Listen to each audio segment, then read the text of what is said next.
Hello, hello. Sound check, video check. How's everybody this evening?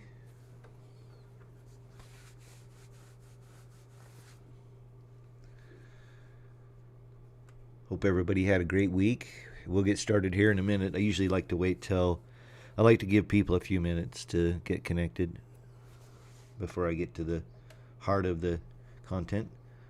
Hello, Kayla from Kansas. Great to have you there. Isabel from Deltona, Florida. Awesome. I am so happy you're here. I'm dry. It is pollen season. And I've been out in it. I'll show you in a minute the project I've been working on. Doesn't happen to be RVing, but I'll just catch you up. And yeah, so I have all these pine trees around me, and it's pollen everywhere. It was a yellow cloud at one point today, and I'm having to be out there in it and breathing it, and my eyes are beat up. And if you look at my forehead, I don't know, let me see if I can get turned to it. I can't see what you can see, but yeah, there's a few bunks up there. Anyway, hello, Larry. You got a weird problem. Okay, we'll get to your question in just 1 minute. So the bunks on my head are the result of this. Oops, I got to do one thing first. I have to bring this up here, and then we're going to go over here, and then I'm going to close that. So I've been changing the clutch in a pickup I bought at an auction. Let's see. So we'll roll back here. I did rent a transmission jack. I did it all myself. There's the clutch and the pressure plate and the flywheel. You can see the flywheel is pretty badly burnt. You can also see that clutch has been super hot. Look how blue these are. They should be shiny metal, but they've been so hot they've gotten blue. And you can actually see the rivets. It was in the rivets on the pressure plate side, as you can see from the grooves there. So that's what I've been doing the last 2 days, was change that clutch out.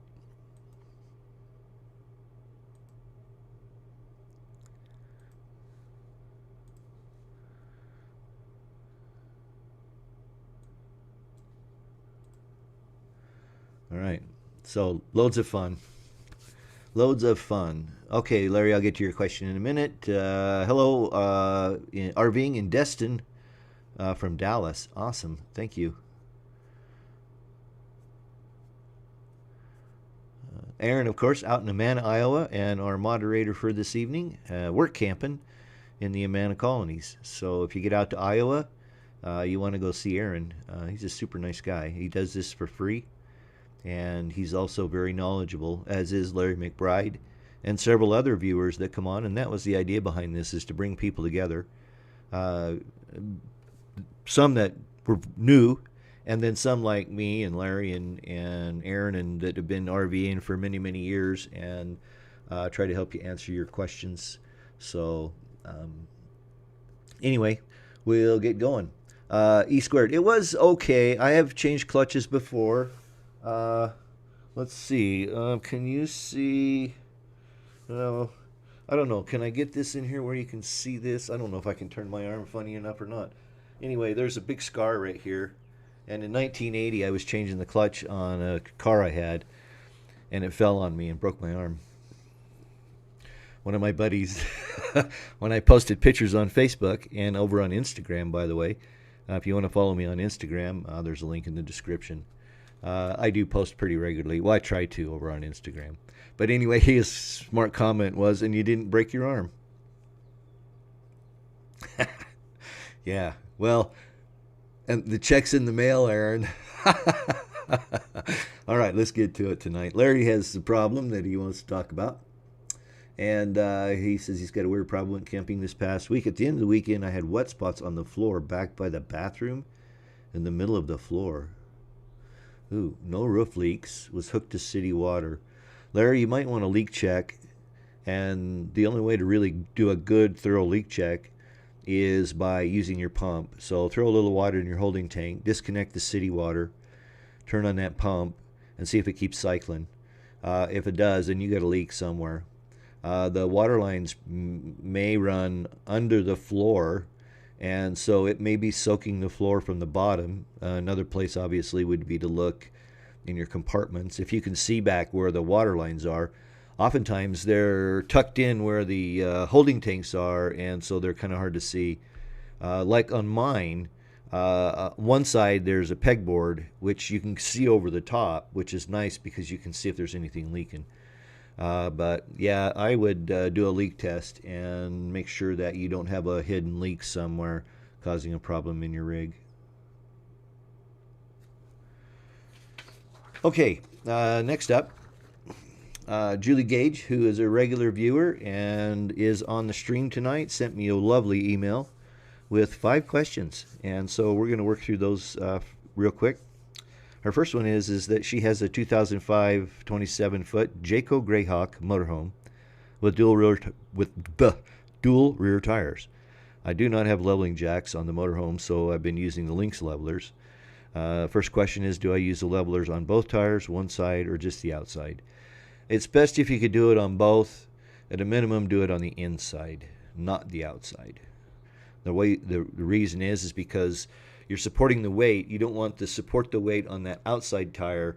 That would leave the axle unbalanced. If you go to the inside tire and you run it there, then the outside tire is just going to hang there, so it's not holding any weight except itself. Her next question is, her stays have lasted from 1 night, 2 weeks to 4 months. What wear and tear are these levelers doing to the tires? Probably none, as long as your tires are inflated properly. So that would be the one thing you want to check, and make sure that your tires are inflated properly. If you don't know how to do that or are intimidated by it, the next time you're out and about, swing by a good tire shop and ask them to check them for you. Her next question is the the air conditioning vents in her RV, this RV ceiling, its fabric fuzzy ceiling, have a soot consistency halo. Even in the bedroom in the back of the RV. Would this be from cooking grease buildup? I use my fan whenever I use the stovetop or oven, so you're trying to vent it out, of course. Or do the vents need to be cleaned? One thought was at a campground that was gravel, everything was dusty all the time, including my dog's feet. Maybe this is the problem. I use mostly the heat, not the AC at the time, so she's puzzled as to why the soot would be around the AC vents. She says she's vacuumed the fabric first, but the fabric started to fray. I got scared that I was going to wreck the fabric. Thoughts and suggestions. What to do about cleaning the soot off the ceiling? Okay, I would try something like Resolve Carpet Cleaner. I would try it in a closet or someplace that's out of the way to make sure that whatever the ceiling material is color safe. In other words, it doesn't take the color out when you scrub it out. I wouldn't scrub it out. The second thing is I wouldn't scrub it out if I could avoid it. I would blot it. So get a nice clean soft towel and try to blot it out, and that should help keep the fuzz in place, not wear it off. You can rub it lightly, but don't scrub on it if you can avoid that at all. And then, so that's how I would clean it. The source of it, is it dark like smoke, or is it brownish like dirt? If you'll answer that question in the live chat, I'll see what I can come up with there. Another question she had was, would using an air purifier be a solution in the RV? I've never heard of anyone using one before. Space is a problem. Thoughts? Yes, I do have great thoughts most of the time, and then sometimes they're not so good at all. Let me see here. I need to hang on. Let me come back here. That's not going to do you any good. Let's go over here. I'm sorry. I was going to show this as a slide, but the computer's not cooperating. So we're going to go in here, and then I'm going to open this image. That's what I did, Julie. That is an Auric air cleaner and a VCR, an under-counter VCR mount.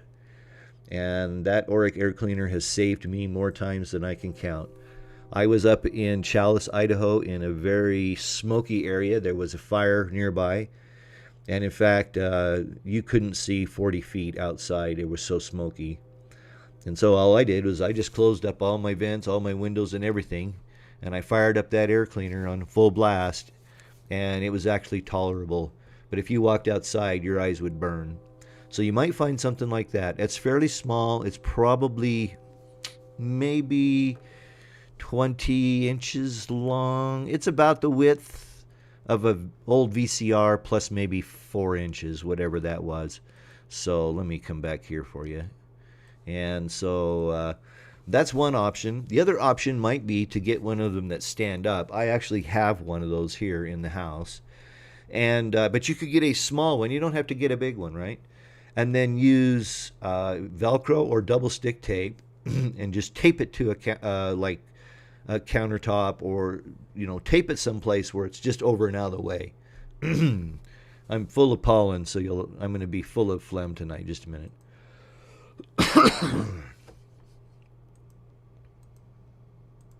Okay, so that might be another solution to get yourself an air cleaner. And they're handy. I love mine. I used it all the time. Okay, so when doing the dishes and leaving them to air dry, I always get spots. Well, the spots aren't going to kill you. You can get, and I have one. I finally, after 7 years of owning my RV and living in the West, where the hard water is just brutal, right? I mean, it'll ruin a coffee pot in 6 months if you're not paying attention. I actually bought a water softener, and it's one of the best things I ever bought. They're fairly inexpensive, probably 125, 50 bucks. You recharge it with common table salt, nothing to it. It's really easy to recharge. And then there was no more water spots. And in fact, I've even used it to wash my RV and my car. I would just take it and put it in line with the hose when I was washing the RV, and then I had soft water to rinse the RV with. Same with my car. And it takes about, I don't know, it's like a box. It's like a round box and a half of salt to recharge. But yeah, they're amazing. Okay. So I hope that helped, Julie. Let's see. I'm looking to see if she made a comment here. Maybe she can't do that. But it does make a difference whether it's dirt or smoke. If it's smoke, then I'd worry about something else. Maybe like a motor or something in your AC that's not working properly. But if the AC turns on and it runs fine, then it's probably not that. But I would try those suggestions and then let us know how it turns out. Okay, back to, let's see. Okay, hey, Food Porn Chef, great to have you on tonight. Yeah, check that water heater. Larry says, yeah, that's the only thing I could come up with. They put carpet in the rig, thinking they put the water lines in, then built the rest of the rig. Yeah, I don't know about that. They might have run those lines probably before the walls went on, would be my guess. And that would be right after the floor goes on. Aaron mentions, I had a problem with my furnace this weekend. Blower motor would not start up. Checked all the 12-volt power with a multimeter and found the TDR went out. Interesting. Gene Guy Dion, great to have you on. We have a 354 Momentum 2018. We have 2 water tanks, a main, and an auxiliary. How do we pump the auxiliary? We know there is still water in the tank, but it just spits. Yeah, that's a good question. I think it sounds to me like there's probably a hose busted or has become disconnected because you should be able to draw out of that other tank. That would be the thing I would check and make sure you don't have a hose kinked, bent, busted between the auxiliary tank and wherever it hooks into your pump. Whether it hooks, I'm assuming it probably hooks directly into your pump, but I don't know that for sure. I don't know your rig that well, but that would be the 2 things I would check, is make sure that there's no kink in the hose from the auxiliary tank. Hope that helps, Jean. Okay, OxyClean works best for the ceiling. Okay, Aaron has a video out there, Julie, that you might have. Oh, dark soot. Okay. Yeah, I would go with the Resolve or OxyClean, but I would again color test it in a closet or someplace where it's going to be out of the way. So if it takes the color out of your ceiling, you don't see it. But I would try those two things.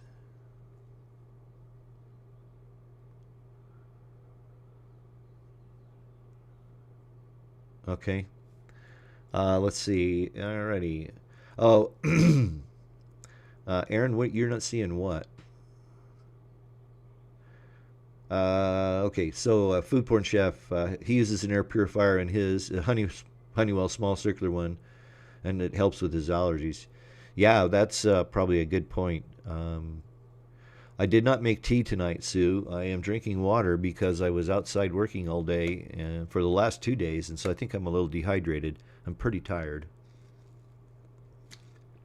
So no tea tonight, which, by the way, is usually green tea. Gene Kidd has a question. Last week, a trailer went up in flames at their campground. Luckily, no one was in it. I don't know what the cause was, but it burned to the ground in 30 minutes. Please remind people to check their alarms. Yeah, that's a good point. Just like your home, you should be changing your smoke detector batteries every spring when you start the RV up. I am working on a video around that, and so I will make sure that I put that on the list. Let me make myself a note.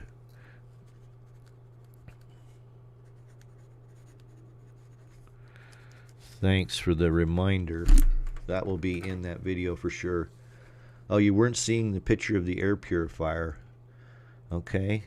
I may have forgot to transition. Oh, not that. Let's go here. Oh, come on. Come back here. I'll show it to you here. Sorry about that. And let's close that. There it is. Now can you see it? Let me drag this over here. Come on. Drag. Oh, I know what I forgot to do. I forgot to touch the magic button. There it is. There's my air cleaner. Sorry about that. Yeah, it's an Auric. And that is a VCR, under counter VCR microwave, VCR mount. I actually think I got the VCR mount at Goodwill for $5. But so there's the air cleaner I have installed in my rig. Okay, thanks, Aaron, for keeping me on my toes. Okay, yeah, Gene, there's a video on my channel around fire prevention or around fire safety in RVs. I'll be completely honest with you. When I was full time, and my biggest fear was a fire. I mean, you have everything. As a full timer, you pretty much have everything you own in your RV. Now, in my case, I did have a storage unit with furniture and keepsakes and tchotchkes like you see behind me. I wasn't packing those around in the RV. But for the most part, your life is on your wheels, and so a fire is pretty devastating. But in 2018, there was a Winnebago that caught on fire at the RV park I winter at, and it burned it. Well, it didn't burn to the ground, but it was burned to the chassis, 3/4 of it, and it took about 35 minutes. It's serious stuff. That was caused by a Norcold 1200 fridge that overheated and caught on fire. Dream on Wheels, welcome aboard. Glad to have you. That's a good point, Aaron. I didn't even think of that. But yeah, Jingai, there could be another lever, a valve you might have to turn, something like that to activate that tank. That's a good thought. Okay, good. Yeah, right on. Alrighty, so not seeing the picture, got that. Okay. Great. Yeah, I hate spell check too. I also hate voice recognition with a passion. I've sent some pretty funny texts. All right, so we're kind of the end of the questions, but if anybody has any other questions, feel free to ask them.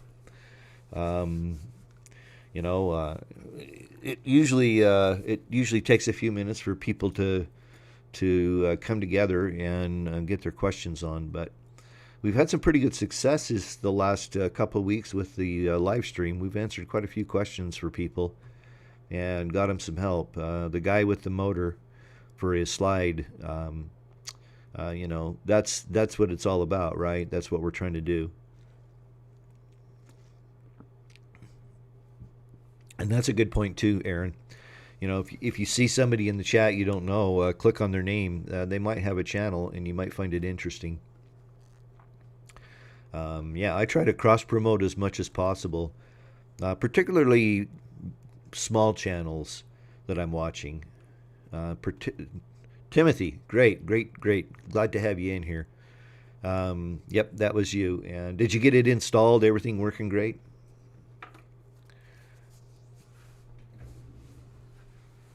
So we got Memorial Day weekend coming up, and I have a thought about that. And in fact, I have a thought about travel in RVing in general. And that is my policy, my plan always was is I kind of just knew I was going to be in an area at a certain time. But I always planned the holidays if I was going to be in an RV park or a campground of some sort. I was looking at potentially going up into the Island Park area later this summer, not in the RV, but just to go up and do some fishing and camping, maybe car camping, with a tent. And nothing's available. There is nothing available from about July 21st through Labor Day. And I'm sure I didn't check July 4th because I know it's been booked and sold out for hours and days and years. So, yeah, that was one of the strategies that I always used when I was full-timing, is I would get out and get my holiday reservations as far in advance as I could possibly do it. Gene Kid, what kind of roof maintenance do you recommend on an RV roof? Okay, so I just they have these special washes, and they're actually not bad because they've got a little bit of silicone in them, and so they'll sort of rejuvenate the rubber if it's a rubber roof. But yeah, just a good quality dish detergent's what I use. I use Dawn, and not a soft brush, a soft bristle brush, not a really hard scrub brush, but one that's softer.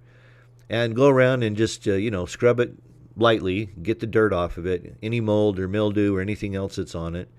If there is mold and mildew, you want to treat it with a dilute bleach spray. Put a couple, 3-4 ounces of bleach in a gallon of water, and just take it up there and just pour it on, then scrub it, and that'll get rid of the mildew and the mold. So, and then I would check all your seams and make sure that your seams are in good shape. Around the perimeter of the RV, there might be lapse sealant, and if it's cracking or if it's pulling away from the edges at all, get yourself some Dicor lapse sealant on Amazon from my store. There's a link in the description below if you'd like to support the channel. And I swear by that stuff. I used it on my RV exclusively. In fact, in my roof rebuild videos that I did, I used the Dicor sealant, and I used the Dicor lapse sealant, and the Dicor glue and the whole shooting match. So that's what I would recommend on your roof, is if there's any cracks in the sealant, just just refresh it. You should be good to go. Okay. Yes, that is true, Gene. Some cleaners will do more damage than others, but Dawn dish soap is super mild, and it has never harmed my roof. And I've been using it on rubber RV roofs for years, so I wouldn't worry about it. But yeah, if you're getting something like an orange cleaner or a simple Zep, I told you I was tired. Simple green, simple purple, anything like that that's just not a nice mild detergent. Yeah, you don't want to use that. But just a good dish soap. Dawn, Palmolive, Joy. Those would be the three that I would use. Otherwise, you can go buy, there's special soaps that they have, RV roof wash that you can get. And like I say, they have some silicones and stuff like that that help kind of rejuvenate the roof. But that's what I would do. Aaron says Amanda has spots open. Oh, that's good. Yeah, let's see. Kayla, We're about to hit the road next week and have had our plans booked since March. That's smart, especially this year, where they just lifted if you got the 2 shot, if you got your inoculations, you don't have to wear a mask, and so I think that we're going to see a huge boom of all these people that have been buying RVs. I don't think anybody who RVs hasn't heard the news that they're selling like hotcakes and they can't keep them in stock. There's going to be a lot of people out there. So yeah, planning ahead is going to be something you're going to really want to do. Sorry, I skipped over a comment. Oh, I skipped over Kayla's. Dream on Wheels. So I am about to be getting to the point where I will be finally installing a new stove and hood. The only issue I have for my new hood does not have the control boards for the tank sensors. So in your existing rig, your tank sensors are on the hood of your stove. That's pretty cool. Okay. That's going to be tricky. You're probably going to end up, if you want to have tank sensors, you're probably going to end up having to replace the tank sensors. It's not a terribly expensive problem. And of course, a new one's going to come with its own control panel that you can mount anywhere, really. I had the C Level 2, and I love them.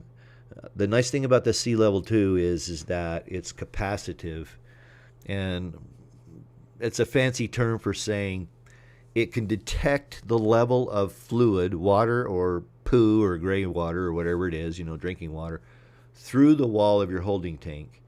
And so there's nothing you have to do to install it, other than stick the sensor to the side of the tank. You're done. And you're probably into it for a couple hundred when everything's said and done. Most often, if you can trace the wires down, and it sounds like you will if you're going to replace that hood, you're going to know where those wires are. You can reuse those wires. I did. I used, of course, I put my tank sensor, monitors up in the front where they were, but I just reused the existing wire. So that's an option. But I don't know.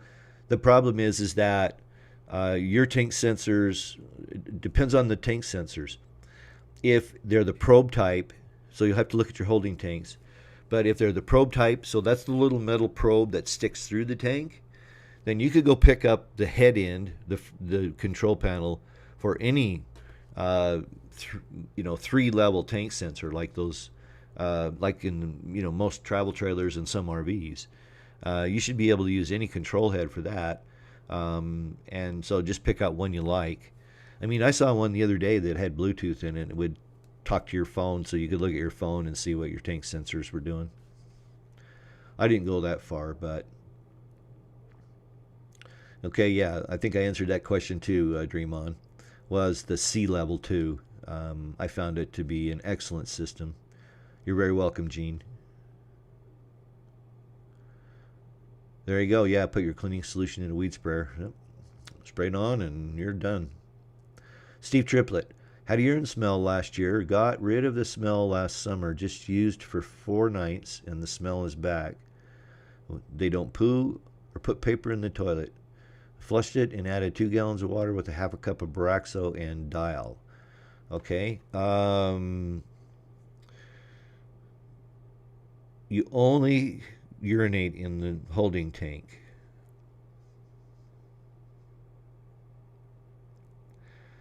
And the Boraxo didn't take care of it. That's surprising to me. Are you sure you don't have a leak? Are you sure your toilet's not leaking? Do a very careful inspection around that toilet where it meets the floor. Okay? My trick is take some toilet paper, lay some toilet paper on the floor right up against the flange where the toilet meets the floor, and watch it for a couple days. Even if it dries out, the toilet paper is going to be stained, and so you'll know it's leaking. Because I can't believe, I'm just trying to think, if it's only urine, The Boraxo should have knocked that smell down like that. I mean, it's nearly instantaneous. Let me think about that for just a second. You might try baking soda.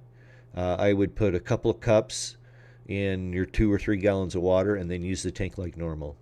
Also, I would really flush the tank carefully. Now that I think about it, Steve, you might want to do a road flush. So there is an article on my website and or a video, the one about the BioGeo method that you watched. If you noticed, if you saw where I mentioned doing the road flush, you might want to do that. Take and fill your tanks. It's best to let them set for a day or two. Like if it's parked at your house, this is easiest, right? Fill your tanks, put your borax and your dish soap in there, and then let it soak for 2 or 3 days, and then take it and dump it. And then make sure that you flush it really good. But those are the two things I would check, because normally Boraxo knocks the urine smell out. Toot sweet. Gene answers back, there are 2 tanks and there are 2 levers. I pulled on the auxiliary lever, and that is how I knew there was still lots of water in the tank. Yeah, I would look for a leak. I would check all your hose connections between that lever, if you can get to them, and your auxiliary holding tank, or your auxiliary freshwater tank, because it sounds to me like you probably got a leak. Especially if it's just spitting, because that means it's sucking air from somewhere. All right, let's see. Any suggestions on to eliminate the smell? I actually wonder if a vent is doing its job. Yeah, that's a good point, Steve. They make vents, and I have them on my RV, that when you're sitting parked, they turn into the wind. I can't remember the exact name of them. I bet you on my website, or excuse me, on my Amazon store, if you go to the must-have RV stuff, I bet you you're going to find one in there. They're $12 to $15. And they replace your existing vent cap. But what's nice about them is they'll turn into the wind, and they have a Venturi effect, and so they actually draw air out of your tank. If they're facing the wind goes around it, and it sucks air out of your tank. Those work pretty good too. And then baking soda. Baking soda is good for removing that. Also, hydrogen peroxide, just 3% hydrogen peroxide on a rag. And I would just wipe up the floor around the toilet and everything and see if that doesn't help. But yeah, I'm surprised it's coming from the tank. Dream On responds to Aaron. Yeah, I thought it was about something like that. Just talking. Yeah, came 2. Okay. Side conversation. We'll move on. Triplet gets some shaving cream, rather thick in the bathroom. Let it set for 30 minutes and wipe off. That's a good one too. I've heard people of using toothpaste. Steve comes back. He's never noticed any leak, but we'll do the toilet paper test. Yeah, trailer was new and we bought it a couple years ago. Could also do the road flush. Okay, a little cynicism here. Just because it's new doesn't mean it can't leak. There's a lot of warranty stuff. There's a couple of brands that are particularly, at least from my viewing on YouTube, particularly susceptible to having to take it back because of problems, new rigs, because of problems. Aaron comes back. Camco Cyclone Rotating Sewer Plumbing Vent, $20. That's the one. Works like a charm. Hi CNS, how you doing? Great to have you in the show tonight. CNS has got a new video up too. You might want to go check it out over on his channel. All right, let's see. Foodporn Chef. Some of the Dometic toilet catches pee-pee in the small area behind it under the lid. It is a warranty, but it is a common problem with it and only pee-pee smell. That's a good point. I know that some of those, they have a little, I don't know what it is. There's like a little compartment. It's probably from when they mold the toilet. And, so it's probably something that they don't take off to save 2 cents.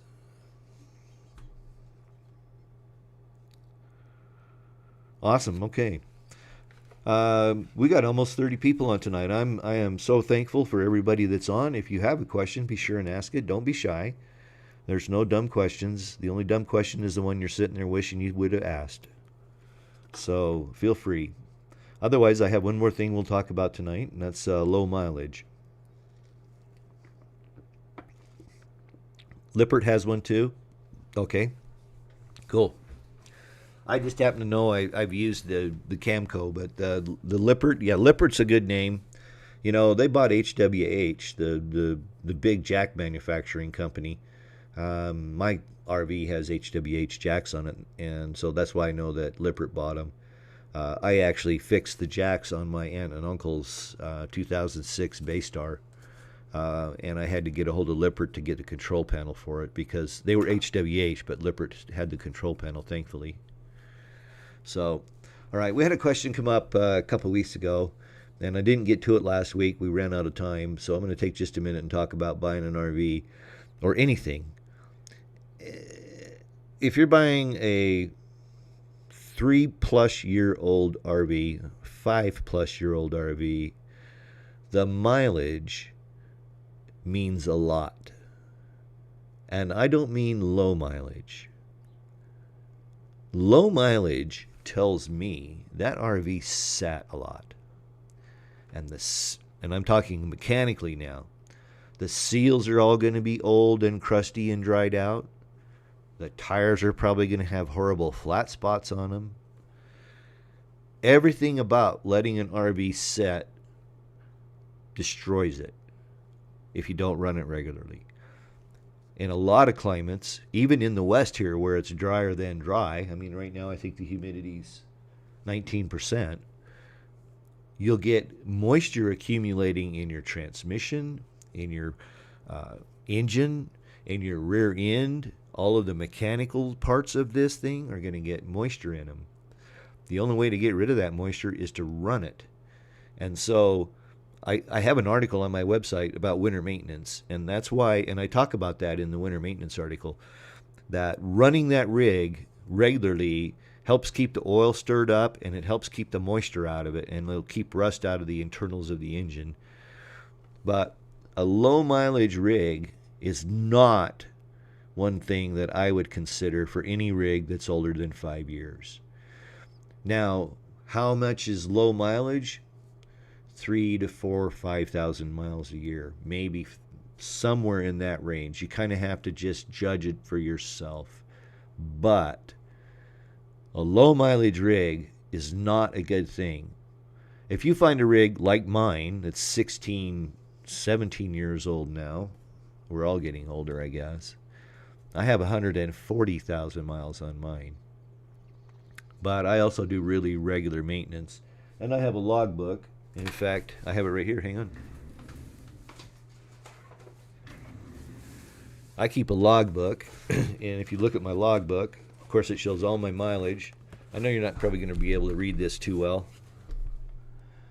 But destination, mileage. When I'm parked for winter. Here we go. Here's a good example. Anyway, on this page it says, I ran the generator, I ran the engine, and so on and so forth. And shows every month when I did it. I also would get my rig weighed regularly. This is a cat weigh ticket. Can you read that? I think you should be able to. This one you can see here, my gross weight was 35,040 pounds. My car weighs 3,260. And so that leaves about 3,320 for the RV. And that was with full water and full diesel. And full groceries, everything. That was my last stop before I went for a 2-week run boondocking. In 2018, was it? When was the solar eclipse? Anyway, I was out for 2 weeks on that trip for the solar eclipse, and that was my weight then. So one of the things that I really think is important that you have in an RV. Now, I saw a comment here. I'm going to jump down a bit. Bill Kuhn, 204,000 on a 22-year-old diesel pusher and still strong. Absolutely, because you've taken good care of it. That's what it's all about. Regular maintenance, factory service, factory repairs, that sort of stuff.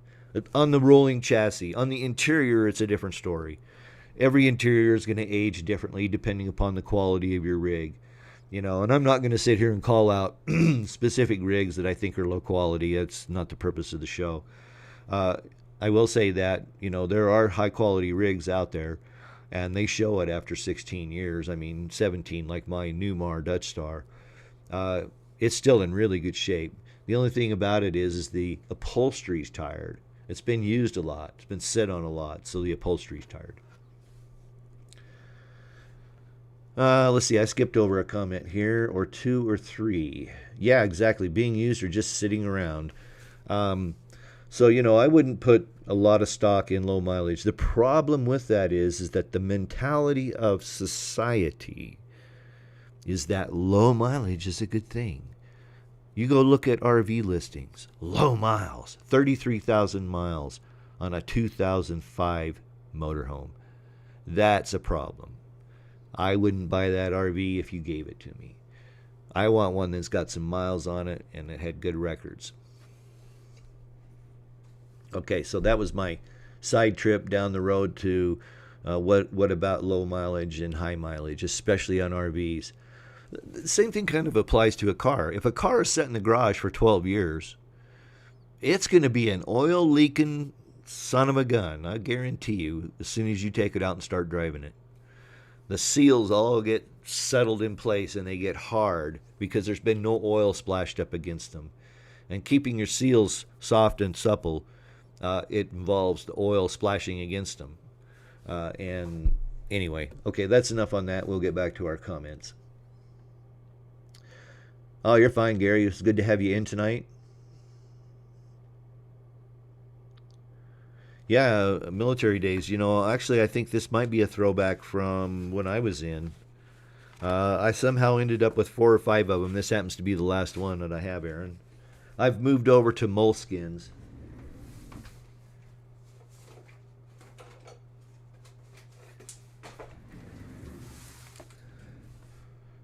Right?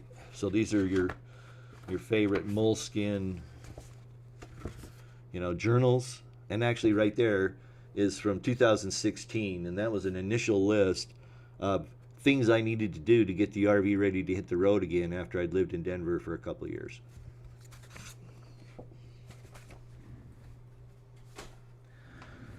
I learned to keep logs a long, long time ago. I was in radio, as many of you who may be following the channel knew, for many years, and there was nothing but logs and radio. And then I always kept a logbook. When I got to be a project manager, I always had a book next to me, and I was always writing down things. And that's my record of my maintenance. Of course, and my receipts, But anyway, catching up on comments here.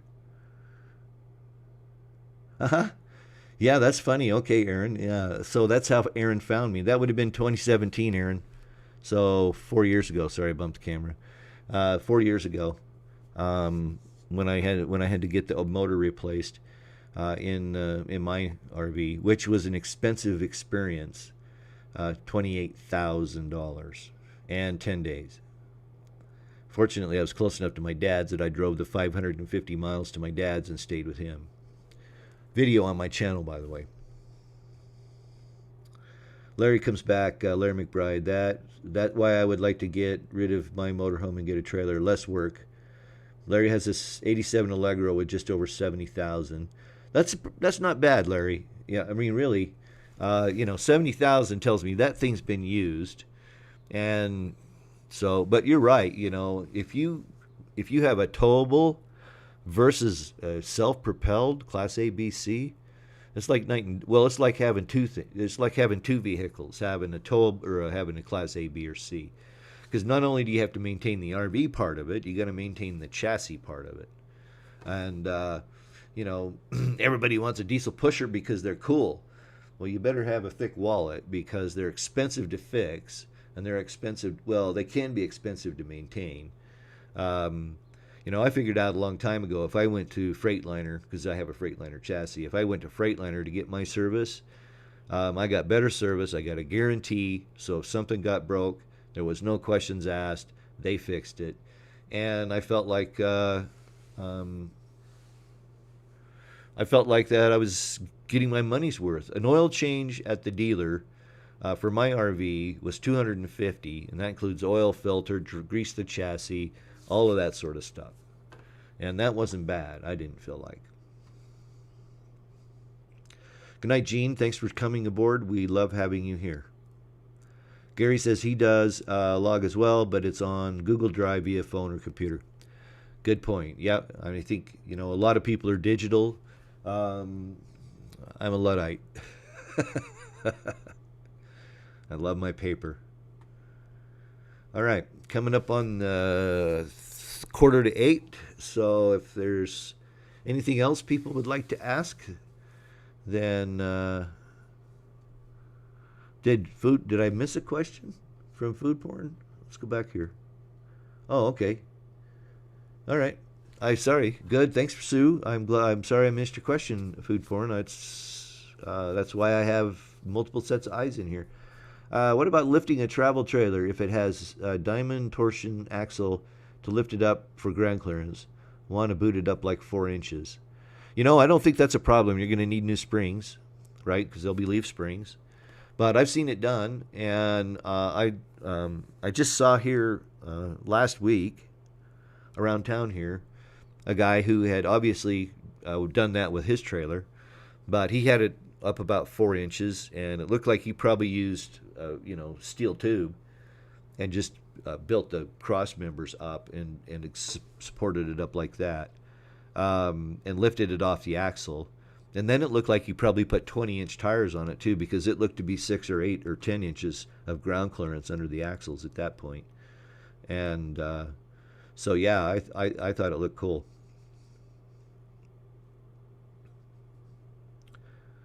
Alrighty, let's see here. Okay, thanks for catching that, Sue. Food. Yeah. Larry has a 454 Chevy. Yeah, that 454 is a real workhorse. If you take care of it, it'll run for a long, long time. The only thing I've heard about the 454s is that they're susceptible to bad gas, and if you get nasty gas, they can really get persnickety. And if you're new to RVing, like I know a lot of the people who are on the stream are, don't buy your gas at Joe's Corner Station, especially diesel. Go to the big truck stops where they sell thousands of gallons of diesel a day.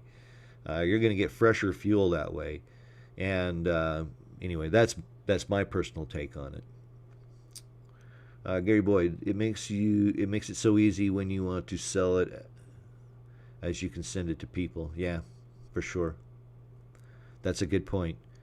I have basically pictures of mine, well, subset pictures. I'm not going to give them the whole log for free, but whoever buys it will get the logbook. It's a standalone. Excuse me for one moment. I got a throat in my frog.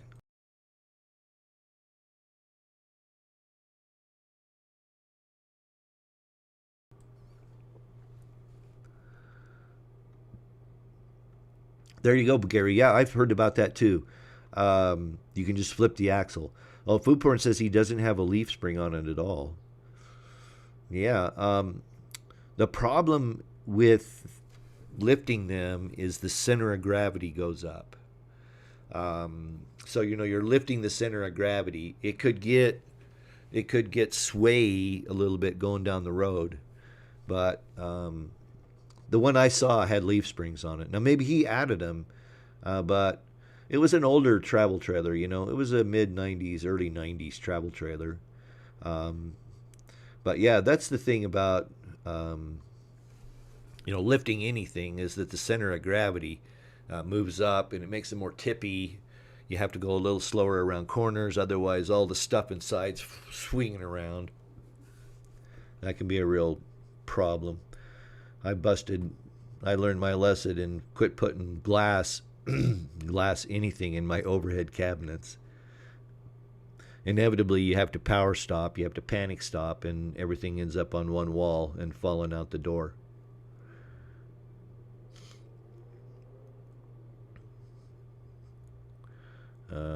Food porn chef. Oh, independent Australia Axel, and thanks. You're welcome. Food porn. Oh, it's an independent. Interesting. Hey, Leo Coleman, welcome aboard. Glad to have you in here. Steve, first time on stream. Appreciate the suggestions. You're very welcome, Steve. Wife is not happy with the odor, and as they say, happy wife, happy life. Yeah. I was talking to a friend of mine who bought a trailer, 26-foot, I want to say Jayco, and the reason they sold it was because the guy that had it couldn't get the black tank to stop stinking, so his wife made him sell it.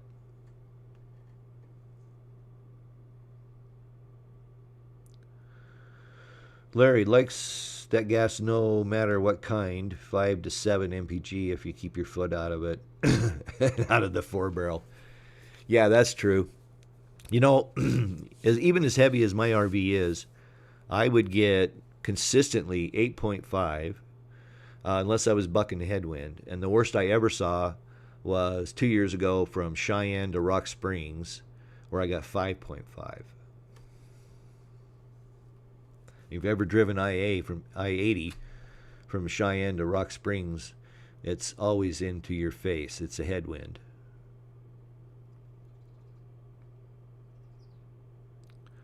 Leo Coleman, do I have an opinion on the torsion axles? Yeah, you know, I think they're fine.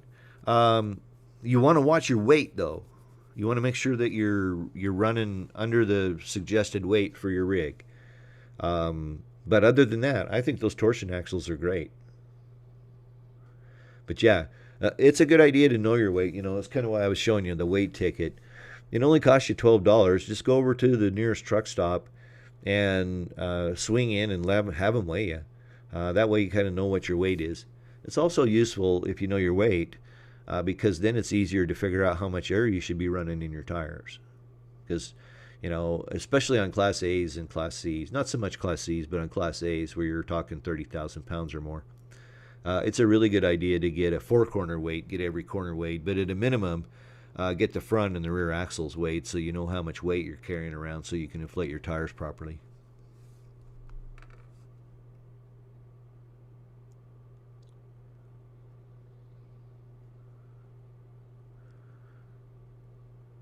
Leo Coleman. You may talk about this, so let me know. Okay, no, I haven't really looked at the torsion axles or anything. You know, I have a Class A, but I have had, 3 different travel trailers. I've had a pop-up, and of course I've been tent camping since I was 16, and trailer camping with my folks from the time I was 5. But yeah, I've had 3 different travel trailers. I started with a 16-footer and ended up with a 28-footer, and then got rid of it, and that's when I got the Newmar, the Dutch Star. Hello, Camp Goer 1. Linda, I hope you are well this evening. Just north of Rockford, Roscoe, Illinois. Awesome. Steve Triplett says he's in Roscoe. Is that anywhere near Chilcote? I went to a music festival, the Summer Camp Music Festival there in 2012 in Illinois. Okay, Leo says copy that. Thank you. You're welcome. Camp Goer guests who put in their. Oh, great. Did you get? Sounds cool, Sue. Send us a picture. Yeah. Okay. You have torsion as well. Food porn. Yeah. Yeah. I don't know about turning those upside down. That's not something I've ever researched.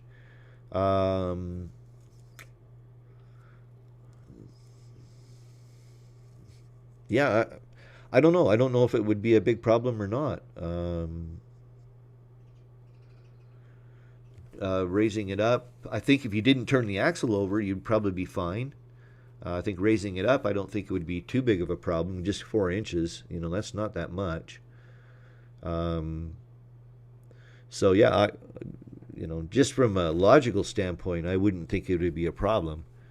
But you probably want to talk to somebody that knows about those rigs I would refer you to our favorite website, IRV2. Go to the owners forum, if there is one for your rig.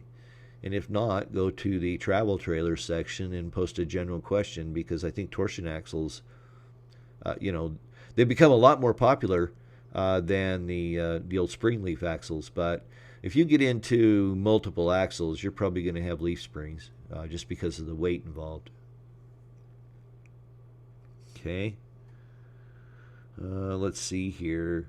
Food porn says I have that one axle and axle two wheel, but it's 4-wheel drive. It's great. Each wheel work on its own.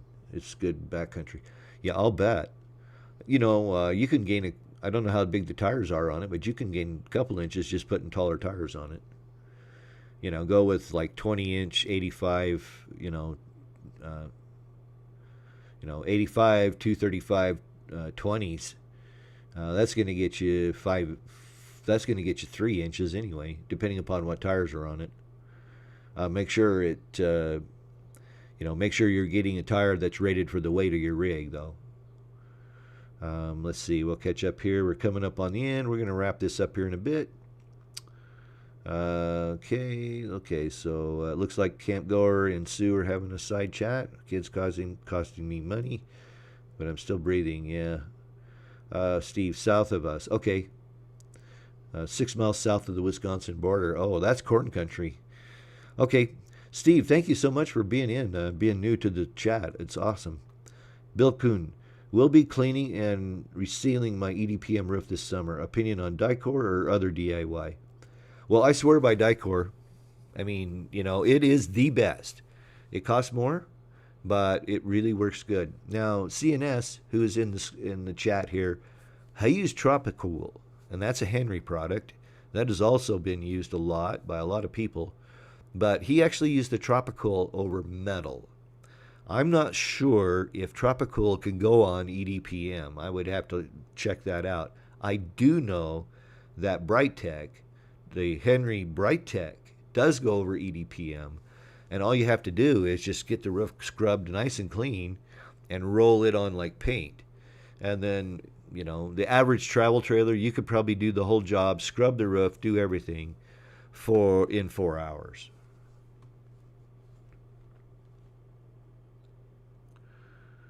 All right, Bill. So, yeah, I hope that answered your question, Bill. I think the Dicor is rock stuff. I mean, they are the go-to, as far as I'm concerned, for RV roof lap sealants and anything like that. You can't go wrong if you're using the same stuff that every RV manufacturer in the world is using. However, they don't reseal roofs, right? They want to sell you a new one for $9,000. Larry says, after I get my trailer, I will email you an engineering project involving mounting 240 pounds on small footing, approximately 18 by 22, that I want to put in this trailer. What are you mounting, a safe? What are you, rich, Larry? You going to be packing your gold Krugerrands around with you? Okay, I'd be happy to try to help you out. Kick me an email, trbolin@gmail.com. Yeah, that wouldn't be a tough one to figure out. But yeah, what are you hauling around? Krugerrands or lead? Enough said there. Okay, Sue, some guy say put a little bit of baking soda on top of the batteries, and other people say don't because it breaks down and can get in the batteries. Do you have an opinion on that? I do. I use baking soda on my batteries, and I never have any trouble. If you ever look at the top of a battery, now, with one caveat, don't flood it, okay? Don't pour it on there, by the gallon. But if you ever look at the battery, the top of a battery, and if you look where the battery cap goes in, there's always a little lip there. 3/32, of an inch lip. And that's to stop stuff from the top of the battery falling in the cell.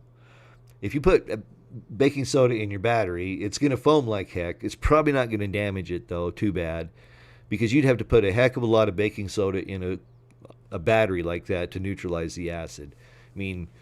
But what you want to do with your baking soda is paint it on, okay, with a basting brush or an old paintbrush, something like that. paint it on, and but don't pour it on, and then rinse it off with some fresh water. And that will take off most of the acid. However, I also always recommend that you remove the battery terminals one at a time and clean them, with the exception that remove the negative terminal first, but then take and clean all your battery terminals. Because the baking soda, although it will clean the outside, it's not going to get inside of that terminal because that's a tight connection, and so it's not going to do a lot. So just wire brush those terminals. If you can't wait, you can go over to my website at trbolin.com and you can check out the spring maintenance article there. Now that I've got caught up around the house here and I've got some projects done, I should be able to finish the spring maintenance video. I'm about 2/3 done with it now. And hopefully maybe even premiere it next week. We'll keep our fingers crossed.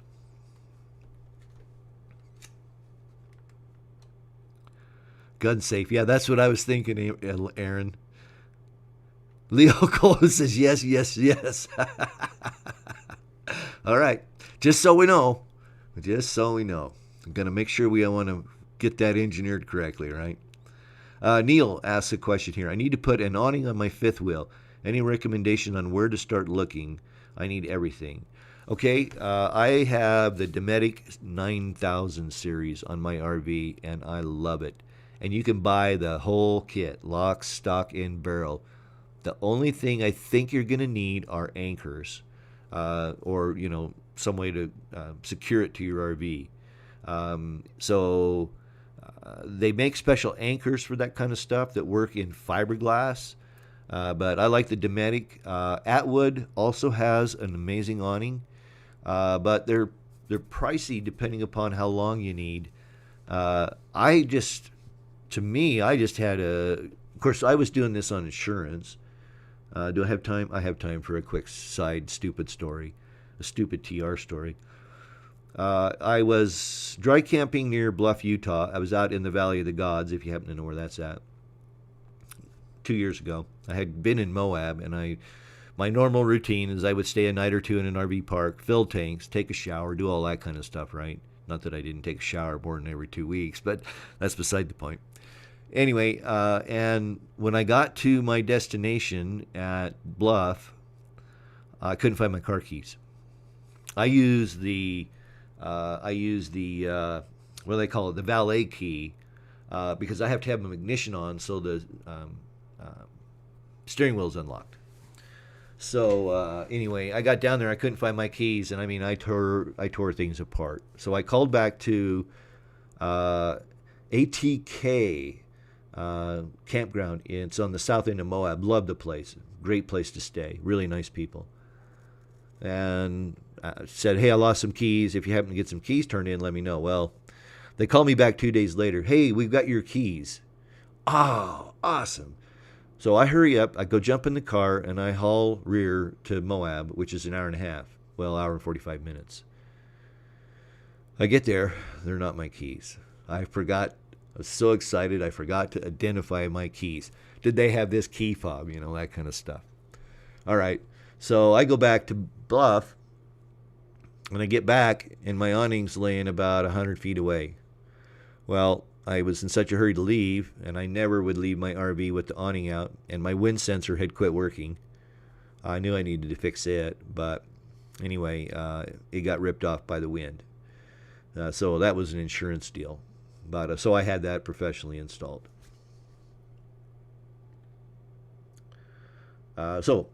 Dometic, Atwood. I think those are the two that I would look at, depending upon the length. It's definitely a two-person job if you're going to do it yourself. You're going to want to get some anchors specific for that. And I will research that and let you know next week. Or you can send me an email at trbolin at gmail.com. Did I say that right before? trbolin at gmail.com. And I will send a note to an RV tech that I know and ask him what are the best anchors to use. There's special ones that they put in, and they really flare out. So not like your picture hanging anchor, that flares out a half an inch. These things flare out like 2 inches, so they spread the load out on the wall.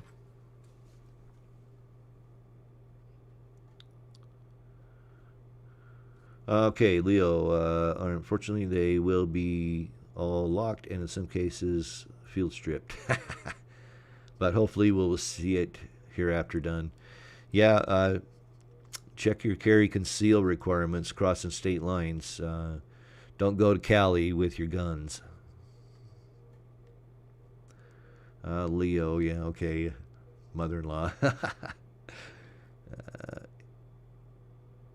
Okay, so it looks like Campgoer 1 has an awning problem. Yes, very likely the spring is going. It might also be rusty.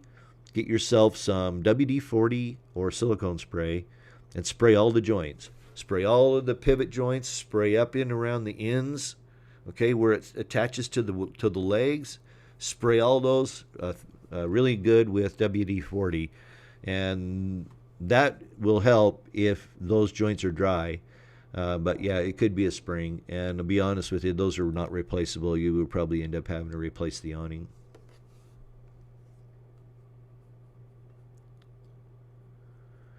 Oh, let's see. Leo Coleman, thank you very much for the super chat. Much appreciated, very much.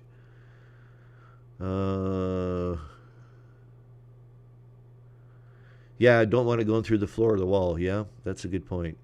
Truth be told, I do have a safe in my RV too.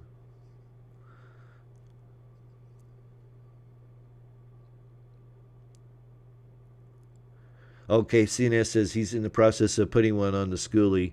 Bought his for $30. Came off an old RV. That's a good place. I mean, there's a heck of a used market out there for a lot of stuff.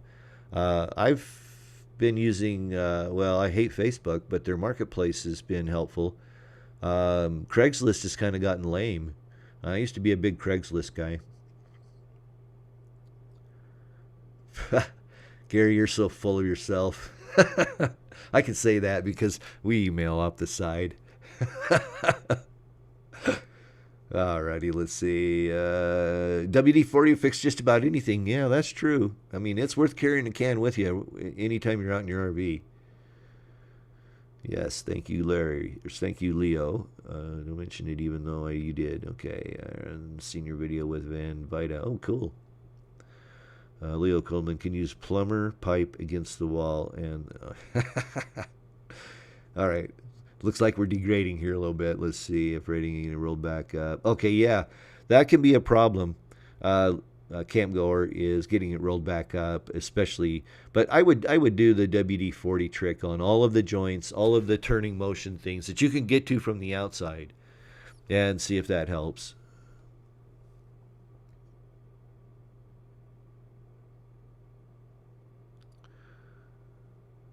All right, catching up here.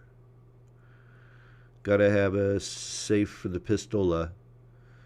Yeah, I have a thumbprint safe mounted to the pedestal of the captain's chair.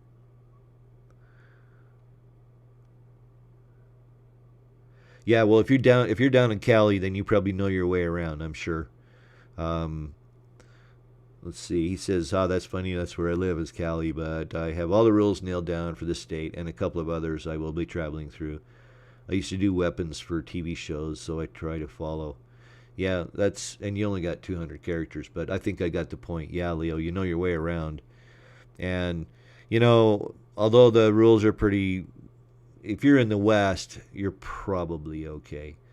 You know, I mean, if you're, west of Texas and west, you're probably all right.